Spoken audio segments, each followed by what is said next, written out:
Okay, so you know this line. Get off my lawn, you kids. Or at least out of my restaurant. So there's an upscale Ontario restaurant that has implemented a dress code to dissuade bored rich kids from using it as a hangout spot after receiving complaints from fellow diners. So in an Instagram post, the business owner asked guests to avoid athletic apparel like hats and sweatpants, shorts, and flip-flops, and they also prohibit revealing attire, whatever that means. Mm-hmm. So you're not allowed in? I'm not allowed in. I'm okay with that. I'll take my crop top somewhere else. Okay, let's get a reaction to this. Do we care, or do you care as a diner, what other people around you are wearing? I don't actually think this is about what they're wearing. I think this is to do with like a noise level or an attitude. I think that this is like a kind of red herring, as they say. The problem is that people have complained to the owner. And so the question that I have for all of you is like, whose comfort do you prioritize? How are they making that decision? Like, I don't know what the answer is, but if people have complained, what do you do? What are you supposed to do? So my thing is, let's start at the beginning with these bored rich kids. I'm trying to figure out who made that determination. What did these supposed bored rich kids do to cause all this kerfuffle? And what happens when these bored rich kids, you know, go along with the dress code and come in and they're non-casual, they're formal wear? Then what are you gonna do? Because if they're bored rich kids, then they've got time and money to go buy the clothes that fit your dress code. So, I mean, that's one issue. But to your point as well, it's not really about the outfit. It's about the, the aesthetic overall you're trying to create, the clientele that you think you're trying to reach to. I have a really bad relationship with dress codes in this city, in Toronto, and elsewhere, but especially here, in this neighborhood, where I will go to visit a restaurant, a nightclub, a lounge, befitting what the dress code is, but be told that what I'm wearing is inappropriate, and see non-Black, usually white women walk in wearing the same thing as me with no issue.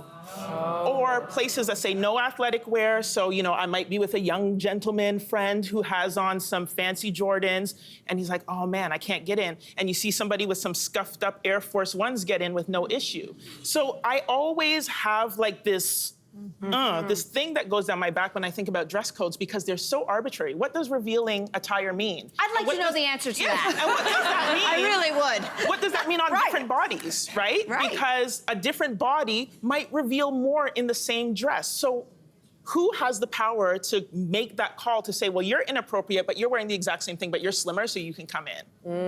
It gets tricky and it gets messy and it doesn't feel right to me. And I see it happen with you guys on Instagram where people are like, that's not fit for daytime television. It's all right here. Just send it my way. Usually it is. I get it all. Usually it is, Mel. It's okay. Right? I don't care. And that's the thing. How about that? I don't care.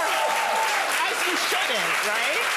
But even though like a random commenter on Instagram doesn't hold power over what happens here, people think they have that power to make that determination. And then you give somebody that power to say, you're the owner of the restaurant or you're the person at front of house, you get to make that call.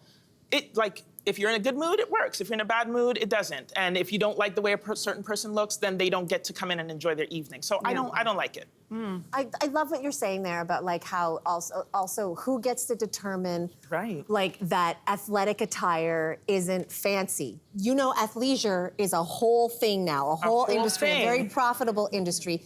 And there are some athleisure items from a hoodie to a hat to a pair of sneakers that's worth more than a ball gown. There are certain brands. So like, you know, I don't think, to your point, I don't know that it's necessarily about the items of clothing as it is who's wearing them. In this case, bored teenagers or bored rich teenagers, to which I say, like, I love hanging out or at least being in the vicinity of people watching teenagers. They're so interesting. It's so dramatic. Like, you know, they're either in a dispute about whatever went on at high school that day or whatnot. Like, I would rather be around that than like boring old middle-aged people. I don't know. Who have nothing to talk about than like, the mortgage rates, the interest restraints. Like, I mean, I get it. There are some people who want like a calm dining experience, but I just think that it's like way more fun to have an eclectic group of people. I know, but you got to look at it from the perspective of the restaurant owner.